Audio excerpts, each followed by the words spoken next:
T'as la nuit par où aller. Donc voilà. Allô? Allô, Amen? Oui, salam alaikum, ça va? Alaikum salam, comment ça va? Alhamdulillah, dis-nous tout très cher, que puis-je pour toi? Moi, j'ai besoin que tu me soutiens. Non. Que tu me soutiennes et que tu me remontes un petit peu mon moral parce que là, Oui. il est à zéro. J'ai un fils âgé de 17 ans. Malheureusement, ce soir, il est en garde à vue. Ce matin, il m'a volé ma voiture. Et voilà, il est parti. Moi, j'ai de suite, bien sûr, appelé la police parce qu'il n'a pas de permis quand même. C'est très grave. Il a été arrêté, interpellé par la gendarmerie, mais il a fait un refus d'obtempérer. Il a blessé personne? Il a blessé personne. Alhamdulillah. Simplement, forcément, ils ont lancé des sticks. Voilà, ma bagnole, elle est un petit peu très endommagée. Voilà, donc je me retrouve sans voiture. L'assurance, elle prend pas en charge? Elle prend pas en charge dans la mesure où il n'a pas volé la voiture, dans la mesure où il a pris les clés. Voilà, donc il n'a pas forcé la voiture. Ok. Donc comme il a pris les clés, il a ouvert la voiture normalement, donc l'assurance ne prend rien en charge. Voilà, donc je suis complètement démoralisée. Je sais plus quoi faire, je fais que de pleurer. Il a fait quoi? Mais pourquoi? C'est comment? Genre, il a toujours été en mode délinquant, en fait, ou c'est quoi? Qu'est-ce qui s'est passé? Non. Il est porteur d'un trouble du comportement depuis l'âge de 6 ans et demi. Voilà, j'ai divorcé avec son papa pour des violences conjugales. Voilà, et depuis, en fait, voilà, j'entends beaucoup dans le live les parents, les mamans surtout, qui restent par rapport à leurs enfants, qui n'osent pas se séparer et tout. Moi, honnêtement, je conseille qu'il faut vraiment se séparer parce que moi, mon fils, il a vu les violences. Et d'après les pédopsies, c'est ce qui a créé aussi le trouble. C'est-à-dire qu'il est dans la violence. Voilà, il a grandi dans la violence. Son cerveau a un peu été, formaté dans la violence. Voilà, donc il ne connaît que la violence et depuis tout petit, il est que dans la violence. Voilà, et donc il est suivi depuis tout petit par un pédopsie avec traitement. Voilà, il a réussi à se stabiliser. Ensuite, il est passé au collège. Au collège, ça a recommencé parce qu'il avait bien sûr des camarades un peu parce que il est très influençable. Voilà. Et il y a eu des camarades qui ont commencé un petit peu à le taquiner, à le chercher. Lui, il allait vraiment malheureusement dans les jeunes qui est un peu perturbateur. Donc en 5e, j'ai décidé en fin d'année de 5e de le mettre pour l'année 4e en privé.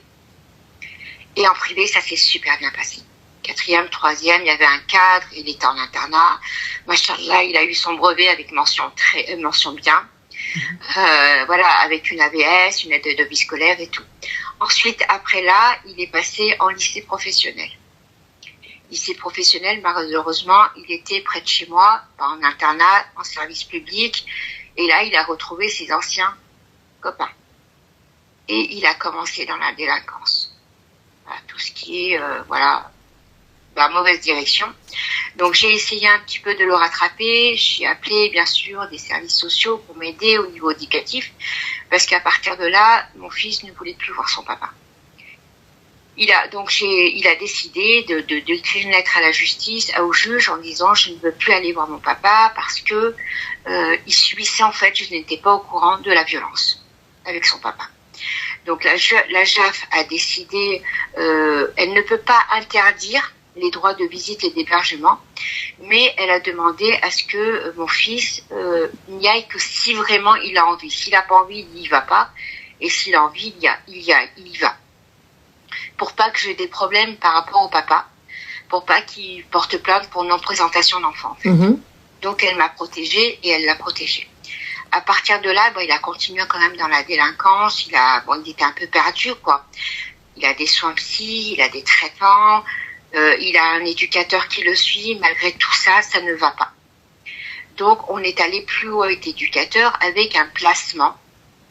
Dans les moments de crise, où ça va pas, où il part un petit peu dans la délinquance et moi je le rattrape un peu, il se dispute avec moi. Parce que je ne veux pas qu'il sorte avec ses copains-là, je ne veux pas... Mais il est placé ou pas? Il était placé en modulable.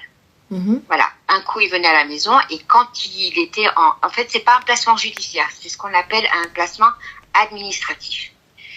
Et en fait, il y va que vraiment quand j'appelle et quand je dis là, c'est plus possible, il faut le placer quelques jours. Sauf que ça n'a pas fonctionné. À un moment, en janvier dernier, il est allé trop loin parce que moi, je ne voulais pas qu'il aille vraiment là-dedans. Et dans la délinquance, hein. Et il y a eu un moment où j'ai dit non, tu sors pas parce que ça ne va pas. Il revient pas bien. Donc je pense que ce qu'il fait, je pense savoir ce qu'il fait. Et à ce moment-là, il m'a frappé. Voilà. D'accord. Il m'a frappé, il avait 16 ans. Donc c'est pas la première fois. Donc c'était la troisième fois. Au bout de la troisième fois, j'ai déposé plainte. D'accord. Parce que pour moi, c'est pas possible que mon fils me frappe. Moi, je trouve ça inadmissible. Je trouve ça un manque de respect total.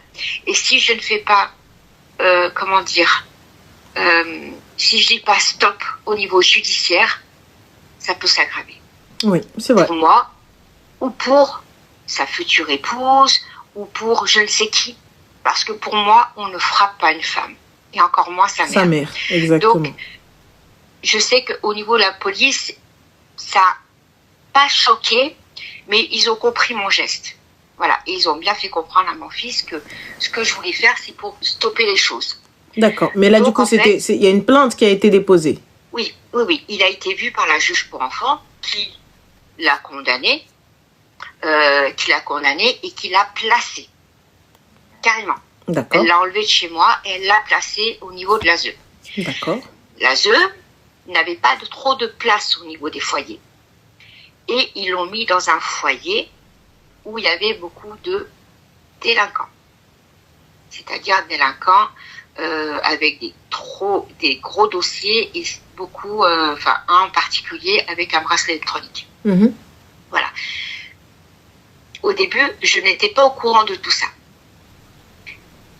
Il s'avère que dans ce placement-là, mon fils a subi des violences très graves, où on me l'a caché, jusqu'au moment où il a été enfermé dans une chambre. Par qui? Par deux jeunes. D'accord. Et ils l'ont tabassé. Jusqu'à ce qu'il tombe inconscient. Et ça a été filmé. Donc à ce moment-là, c'est là où j'ai été au courant de tout ce qui s'est passé. Donc une plainte a été posée. Le jeune en question qui a un bracelet, il a été en prison. Voilà, prison pour mineurs. Et j'ai décidé d'enlever mon fils de ce foyer-là parce que il allait très mal. Au départ, il disait qu'il allait bien, mais 2 mois après, tout est retombé. C'est normal. Et voilà, exactement. Et donc, je l'ai fait hospitaliser, sauf que normalement, je ne peux pas l'enlever du foyer parce qu'il était placé jusqu'à ses 18 ans. Mais la juge a compris et moi, j'attendais un autre placement, un autre foyer, sauf qu'il n'y en a pas. Voilà, donc il est chez moi. Il n'y a pas de suivi d'éducateur, il n'y a rien du tout. Il y a juste, j'ai malheureusement, à plusieurs reprises, alerté le service de soins. Il a été plusieurs fois hospitalisé. Et il est sous traitement très lourd, très très lourd. Et pareil, encore une fois, on a eu plein de disputes parce qu'il a refusé son traitement. Donc le pédopsychiatre a demandé à ce que des infirmiers du bureau viennent pour lui donner son traitement. Jusqu'alors, ça se passait beaucoup mieux. Il gérait les traitements, il avait du mal à sortir parce qu'il avait peur d'être dehors, il avait peur d'être agressé. Et ça allait bien jusqu'à dimanche. Dimanche, où il y a un copain qui l'a appelé. Moi, quand il est venu, je me suis dit, mon fils, là, ça va pas du tout. Tu vas pas bien? Il me dit, si, ça va. Lundi qui passe, mardi qui passe. Et aujourd'hui, qui pète un plomb. Et j'ai pas compris comment, j'ai pas compris pourquoi. Il a loupé un rendez-vous alors que c'était un rendez-vous pour son avenir professionnel. Il y est pas allé, ça m'a mis en colère. Et puis après, c'était la fin de la discussion. Mais là, il a continué. J'ai senti que la violence arrivait. Je me suis enfermée dans ma chambre. Et là, il a voulu péter la porte. Il n'a pas réussi.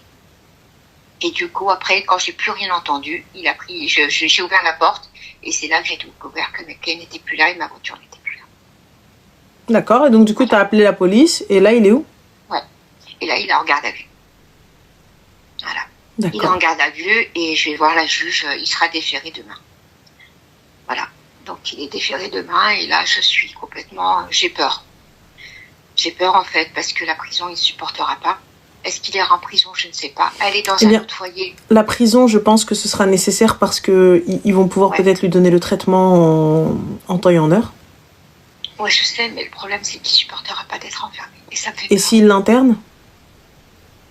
Interné, en fait, dans ma région, le problème, c'est l'internement, ça sera pour adultes. Parce que le dernier internement pour mineurs, il a fait des grosses bêtises. Mais vraiment des grosses bêtises. Et c'était pas possible, c'est pas possible qu'il le garde. En fait, mon fils, il fait 1m97. Il fait 100 kilos. Donc, c'est très compliqué d'aller dans un hôpital pour mineurs parce qu'il y a des tout petits. Il a fait tellement de bêtises qu'ils ont eu peur pour les petits. Donc, ils ont voulu le mettre en adulte. Il a fait une nuit en adulte. Mais ça a été une catastrophe. Ça l'a calmé? Adulte, il est service ouvert. Comment? Ça l'a calmé? Même pas. Même pas. Il s'est procuré des cigarettes alors qu'il fumait pas. Il fumait plus. Voilà, donc c'est vraiment... je sais plus quoi faire. Réal, je sais plus quoi faire. Je sais plus quoi faire. Ma chérie, il y a absolument rien à faire hormis...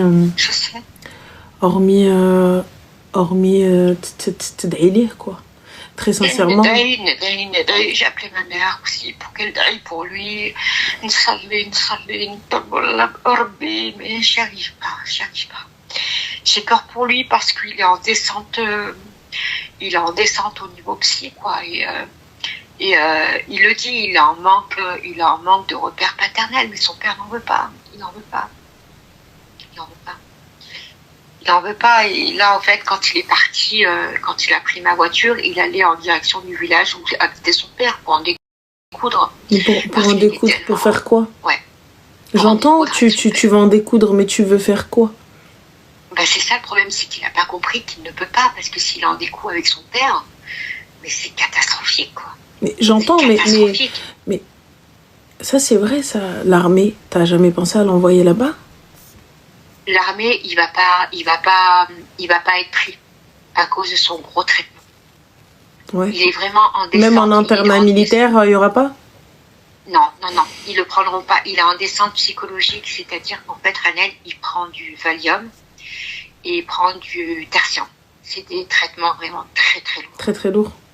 Ouais. Donc, il ne pourra pas le prendre et au niveau psy, il n'est pas capable, de faire le bien et le mal. Quand il est en crise, quand il est en période de crise, il peut pas, il sait pas.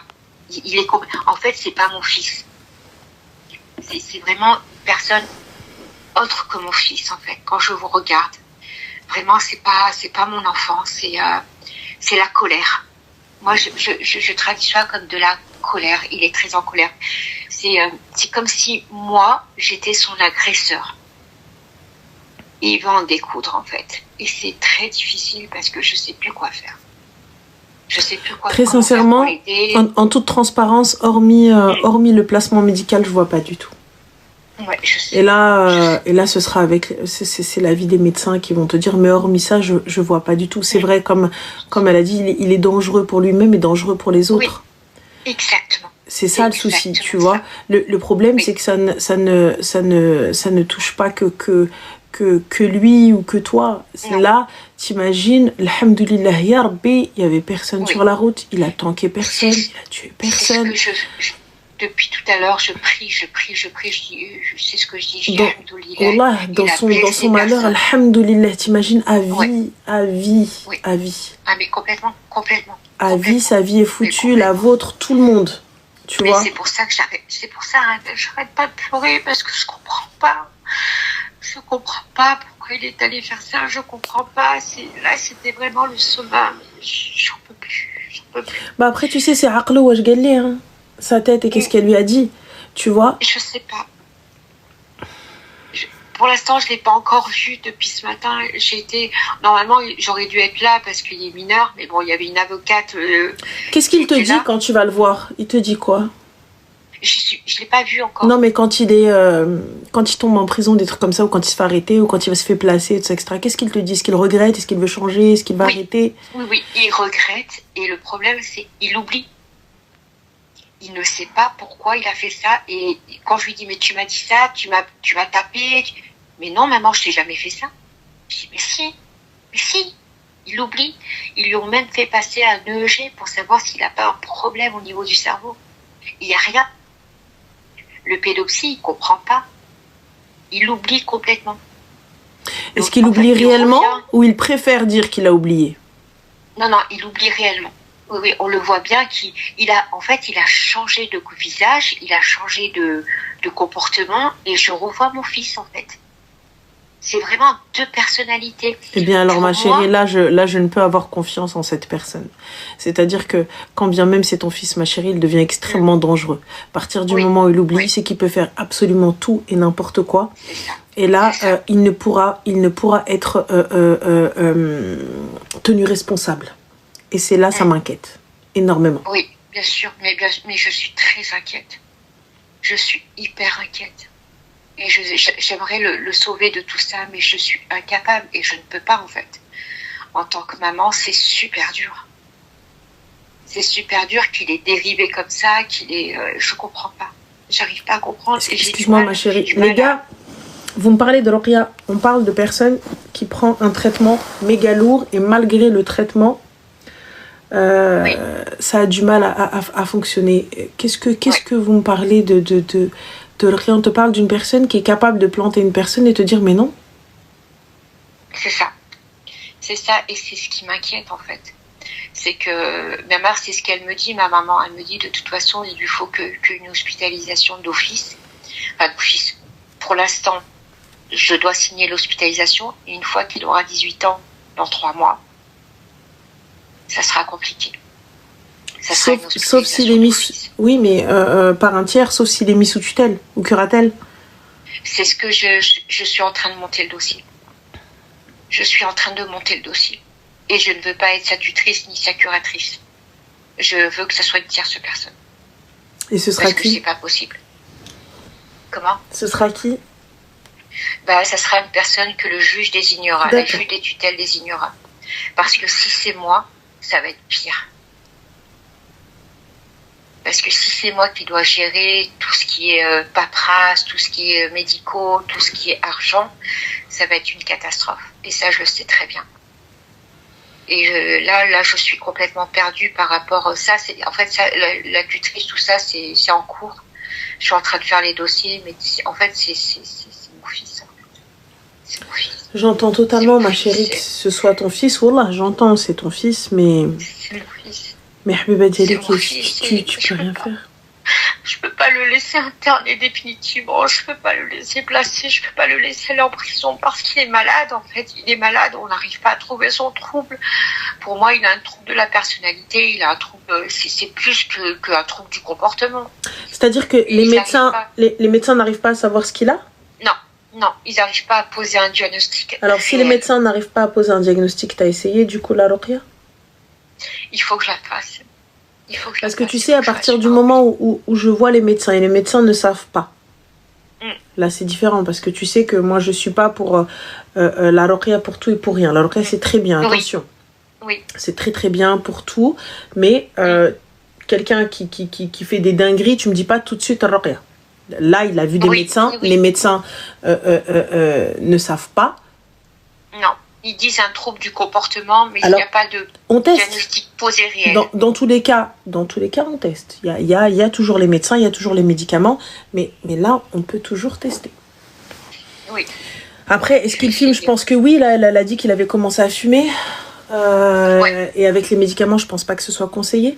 Je suis pas sûre. Je suis pas médecin, mais bon, avec les médecins, je pense pas que ce soit conseillé. C'est pour ça que j'ai un doute par rapport à dimanche, quand il est rentré, qu'il était bizarre. Il y a quelque chose qu'il a fait et avec le traitement, c'est pas bon du tout. Mais du tout. Jusqu'à présent, il sortait pas beaucoup, très rarement avec son pote. Et ce dimanche-là, pour moi, il s'est passé quelque chose. Voilà. Qu'est-ce qu'il a fait? Qu'est-ce qu'il a consommé? Je ne sais pas. Je ne sais pas. Mais en tout cas, je vais demander quand même demain si par hasard ils ont fait un test avant qu'il prenne le volant. J'espère qu'il n'a rien fait. Je pense que oui, je pense qu'ils ont dû le dépister. Hein. Ouais, le dépister, voilà, exactement. Ça, c'est, je pense que oui, à la base. Ouais, et voir ce qui s'est passé parce que c'est pas normal. Alors que tout allait bien, jusqu'à dimanche, il avait évolué, le traitement faisait effet, il avait plein de projets, une scolarisation pour septembre prochain. Il avait vraiment des projets impressionnants. Hein. Et il était bien, il était posé. Son avocate qu'il a vue la semaine dernière, elle le trouvait complètement changé, complètement apaisé. J'ai pas compris. Là, j'arrive pas à m'en remettre. Moi, depuis ce matin, j'arrive pas à m'en remettre. Je pense que il a dû avoir quelque chose de déréglé dans son traitement réellement. Je sais pas, c'est pas moi qui le donne, en plus c'est les infirmiers, donc oui, ils le contrôlent bien. Là, si fume et que c'est pas, ouais. Ce qu'il fume, c'est pas juste de la cigarette. Non, je pense que c'est autre chose. C'est autre chose. Après, les gars, vous me dites, ouais, les ballons et tout ça, etc. Je pense que oui. Hein. Je pense qu'il doit y avoir tout ça, surtout s'il traîne avec les copains. Mais le problème, c'est avec ses médicaments et tout ça, plus tu rajoutes tout ça, et les mauvaises fréquentations. Dinguerie. Ouais, après, c'est juste un copain. Apparemment, c'est une bonne fréquentation. Moi, je l'ai vu 2 fois. Il avait l'air correct. Mais après, on peut pas juger comme ça. On peut pas juger. Mais... voilà, il était chez lui. Il y avait apparemment le papa, mais après, c'est ce que mon fils me dit. Mais est-ce que c'est vraiment la réalité? Je sais pas. Ça, je peux pas le savoir. Honnêtement, ma chérie, alhamdoulilah, il a blessé personne. Alhamdoulilah, oui, tout va bien. Oui. Honnêtement, parce que ça c'est pour moi, c'est ma hantise. Tu vois, qu'il ait pu blesser quelqu'un ou que ça ait pu partir toute sa vie, ça serait parti en cacahuète. Là, attendre le jugement et puis demander à ce que le nécessaire soit fait. Ouais, il n'y a pas d'autre solution. Et khair, Inch'Allah. En tout cas, toi, de ton côté, tout ce que tu as pu faire, là, tu l'as fait. Là, il ne faut surtout pas douter du fait que t'es une bonne maman. Tu ne peux pas faire plus.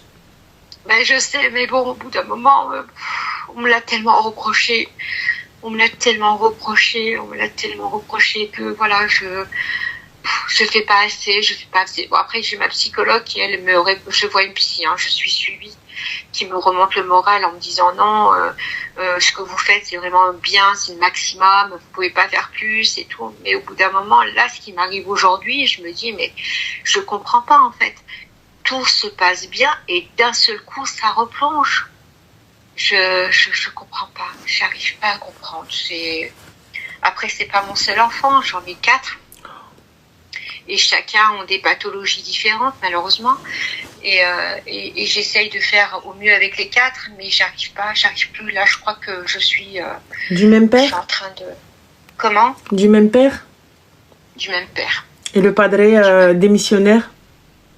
Alors, démissionnaire pour 3, mais pas pour 1. Pourquoi? Voilà. C'est mon petit dernier qui est lourdement handicapé. Et alors, c'est mon avis personnel. Il a une grosse pension d'invalidité. Voilà, pas les autres. Ça y est, c'est bon, on a compris. Voilà. Donc, il m'a traitée comme une mauvaise mère parce que, en fait, quand je suis partie, j'étais en maison sécurisée. Ensuite, voilà, ma plainte a suivi son cours. Bon, il a pris quand même 4 mois avec sursis. Et pendant ce temps que je suis partie de la ville où il vit, et quand je suis partie de la ville où il vit pour me réaménager, tout ça, j'ai loupé un rendez-vous pour mon fils, mon petit dernier. Et malheureusement, il a pris comme excuse, il a dénoncé de suite à la juge en disant que voilà, il est lourdement handicapé et ses suivis sont importants. Et comme j'ai loupé un rendez-vous, à ce moment-là, j'avais une juge vraiment très difficile et qui connaît très bien la famille parce que la famille, il y a un éducateur judiciaire dans la famille. Voilà, et qui m'a cassé. Voilà, qui m'a cassé et qui m'a enlevé qui m'a enlevé mon petit dernier, qui l'a remis au père. D'accord, il est encore avec lui? Oui. Et je me suis battue. Je me bats toujours. Je me bats toujours. Et d'ailleurs, j'ai une information préoccupante parce que mon petit dernier vient un week-end sur 2 et la moitié des vacances. Et bien sûr, le papa était au courant sur les agissements de mon troisième, parce que c'est mon troisième fils qui a de gros problèmes là. C'est mon troisième enfant en fait. Et il a été au courant des gros problèmes de mon troisième enfant. Et du coup, il a dit que mon petit dernier, quand il vient chez moi avec mon troisième enfant, il est mis en danger. D'accord. Donc j'ai une information préoccupante, j'ai une enquête sociale pour savoir si mon petit dernier peut continuer à venir chez moi tant qu'il y a l'autre enfant ou pas. Voilà. Donc il me met vraiment... Voilà. Donc à cause de lui, c'est... Ouais. C'est aussi... J'ai peur que je vais devoir choisir, soit je garde mon fils qui a fait des bêtises aujourd'hui, soit mon petit dernier revient en week-end et pendant les vacances scolaires. Donc il va falloir que je fasse un choix et là c'est terrible parce que je peux pas. Très sincèrement ma chérie, lui tu pourras pas le garder. Tu n'as pas la force. 1m97, 100 kg, c'est pas possible. Ouais, je sais, mais j'arrive pas à m'y faire en fait. J'arrive pas à m'y faire, peut-être parce que c'est encore trop chaud, je sais pas. Mais j'arrive pas à m'y faire de pouvoir me séparer, de pouvoir pas... je sais pas comment t'expliquer. J'ai besoin de l'aider en fait. En tant que maman, j'ai besoin encore de l'aider. C'est normal. Pense qu'il a besoin de moi, que je l'aide. C'est normal l'aider, mais tu peux pas le garder. Les deux. Je sais, Annelle, mais je peux pas me mettre à l'idée ça. Je peux pas. Il s'est déjà fait agresser. Et dans l'agression, il y a une suspicion de V qui s'est passé dans ce foyer parce qu'ils ont retrouvé des traces de sang quand ils l'ont emmené aux urgences. J'ai peur, j'ai peur. Il veut pas le dire, il veut pas en parler. Donc est-ce que c'est ça qu'il travaille aussi? Je sais pas. Il y a ça aussi. Mais il était inconscient. Les pompiers, quand le vigile il a défoncé la porte de la chambre, mon fils il était inconscient. Je n'arrive pas à m'en remettre. La gendarmerie, ils m'ont dit, madame, ne regardez surtout pas la vidéo. Voilà. Donc, alors, est-ce qu'il m'en veut parce que j'ai déposé plainte et qu'à cause de cette plainte, il a été placé? Je pense qu'il m'en veut. Mais j'avais pas le choix. J'avais pas le choix. Ma chérie, toi-même, il faut que tu arrêtes de t'en vouloir, toi-même. Je sais. Il faut arrêter de t'en vouloir. Il va falloir que toi-même t'ailles consulter.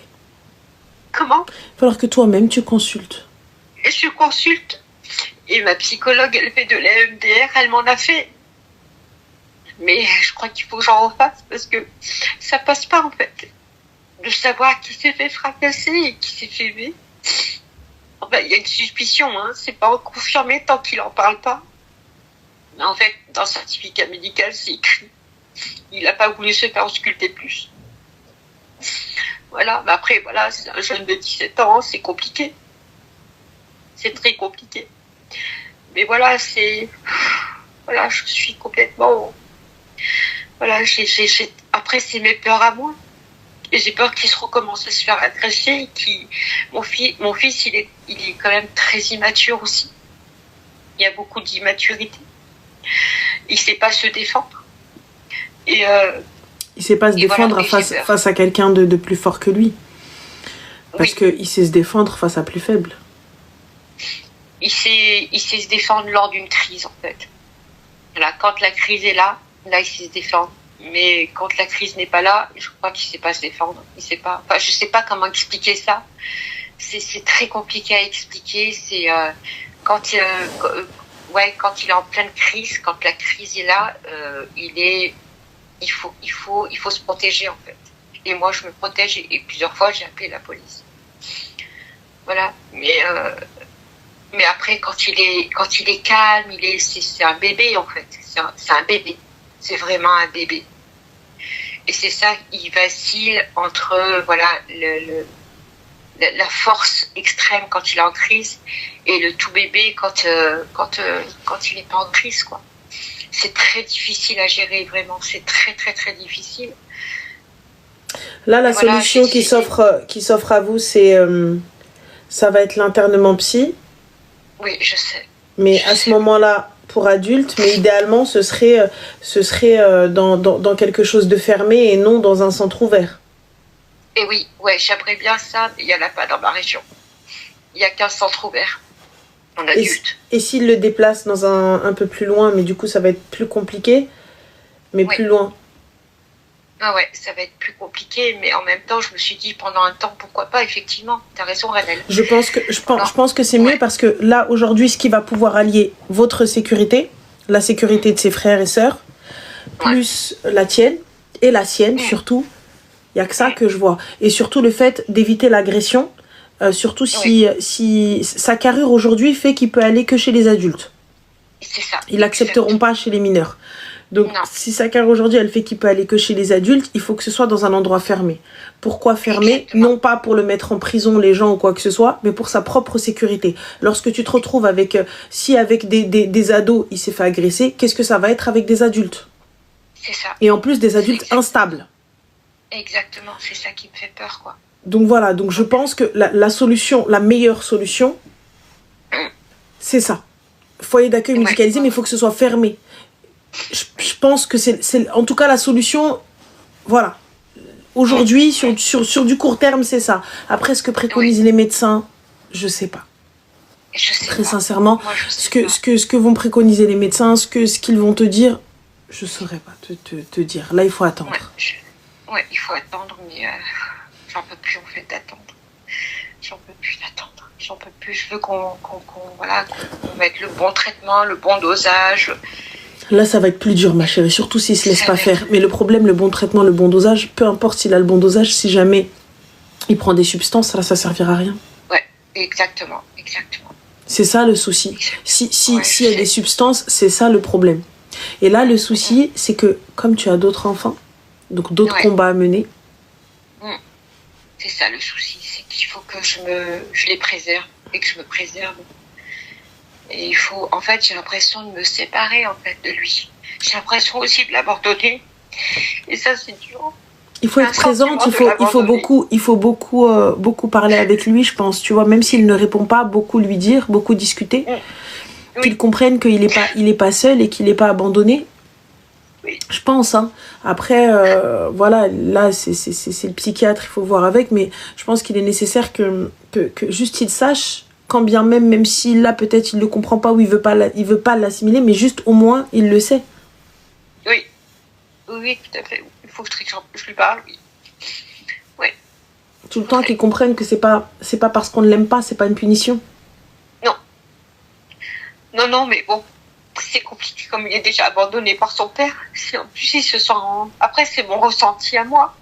J'ai peur qu'il se sente aussi abandonné par sa mère. Et ça, c'est horrible. C'est vraiment très difficile. Mais excuse-moi, Ranel, mais j'arrête pas de pleurer depuis. Il n'y a pas de problème, t'inquiète pas. C'est très, très, très difficile. C'est très difficile. C'est très difficile. C'est difficile et en plus pour toi c'est encore pire parce que tu dois supporter et tu dois montrer bonne figure aux gens alors qu'en fait ça va pas du tout. C'est ça, exactement. Mais le khayr fi ma ikhtara Allah. Le khayr fi ma ikhtara Allah. Et d'aider pour lui. D'aider pour lui, dua pour lui. Alhamdulillah, je te le répète encore une fois, personne n'est blessé, que ce soit lui ou les gens qui ça, autour. Et alhamdoulilah, quand bien même le refus d'obtempérer, la police ne lui a rien fait. Ça aurait pu être beaucoup plus grave, les gars. Ça aurait pu être beaucoup plus grave. Les policiers ne voient pas ses mains, pensent qu'il est armé et lui tirent dessus. C'est ça. Et là, je sais qu'on peut dire oui, mais non, c'est pas légitime. Si. Lorsque une personne ne s'arrête pas, je vois pas, elle est menaçante, je vois pas ses mains, je vois pas ce qu'elle cherche. Bien sûr. Ça aurait pu. Et c'est déjà arrivé. Oui. C'est déjà arrivé pour moins que ça. Alors imagine avec quelqu'un qui fait 3 fois ma taille. Donc, non. Donc, c'est clair, mais en plus, Je te dis franchement, la gendarmerie, ils m'ont dit, excusez-nous, hein, on sait que c'est votre voiture, mais on a été obligé de péter les pneus. Je dis, mais vous rigolez quoi, vous avez bien fait. C'est pas grave les pneus, tant que lui ça va et qu'il a tué personne, on est bon. Oui, c'est pas grave. Ouais, c'est exactement ça, c'est ce que je leur ai dit, mais vous excusez pas, vous avez très bien fait. Ça aurait pu être pire, quoi. Mais heureusement que tu as signalé le vol. Voilà, Comment ? Heureusement que tu as signalé le vol de la voiture. Ah, mais de suite, quand j'ai remarqué qu'il n'y avait plus les clés de la voiture, que la porte d'entrée était ouverte, j'ai regardé de suite par la fenêtre parce qu'il y a mon parking et je voyais plus la voiture. Excuse-moi, ma chérie. 17. Mexique Lucky, t'inquiète pas, juste je finis, j'arrive. J'arrive, Habiba, bouge pas. J'arrive, ma chérie.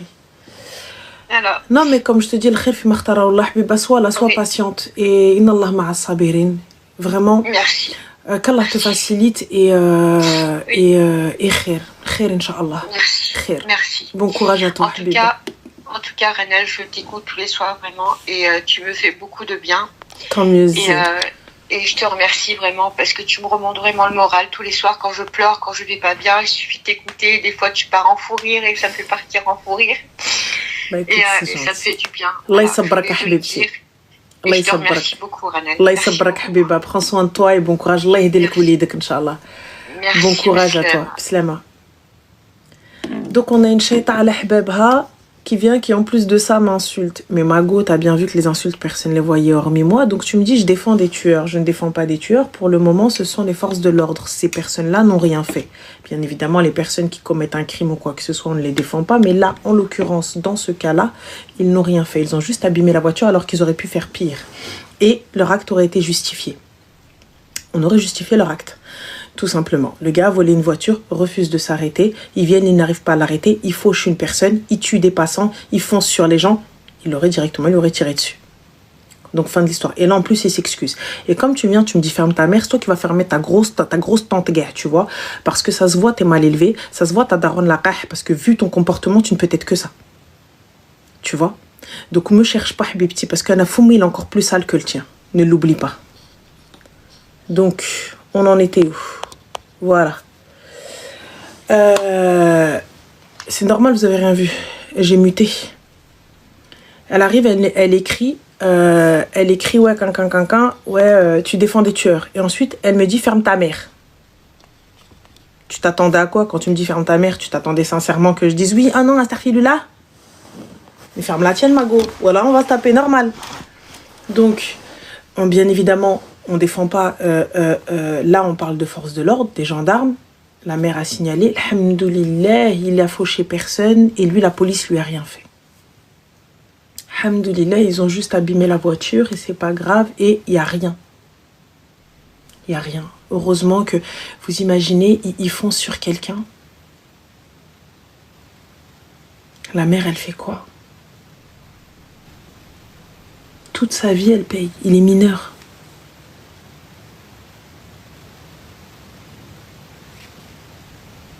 Et ça, c'est dans le meilleur des cas, il lui est rien arrivé. Merci Sarrazine. Dans le meilleur des cas, il lui est rien arrivé, il a envie.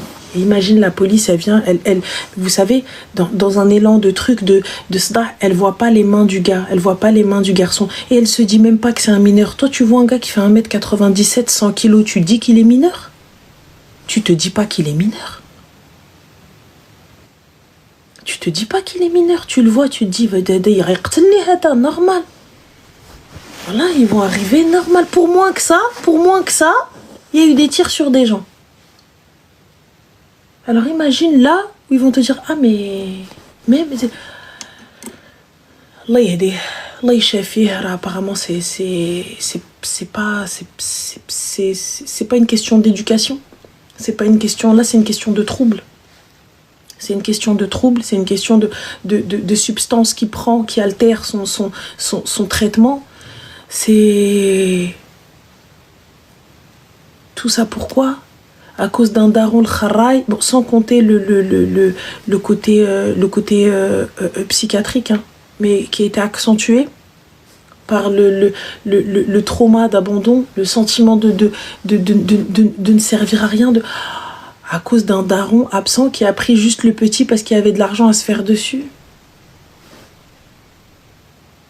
Et la mère qui est là, qui est prise entre ses enfants, qu'est-ce que je fais? Est-ce que j'en garde un ou j'en sacrifie un pour les autres?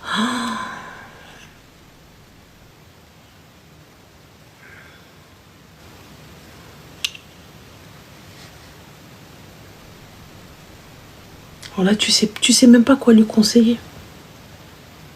Est-ce qu'on en sacrifie un pour garder les autres? Mais si on le sacrifie lui, quel message ça envoie aux autres?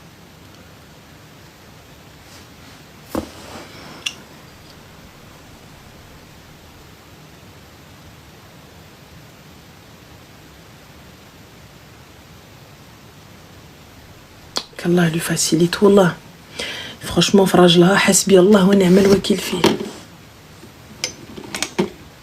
Voilà. La violence sur sa mère, il a frappé sa mère. Qu'est-ce que tu fais face à... En fait, c'est face à la montagne de muscles qui va s'abattre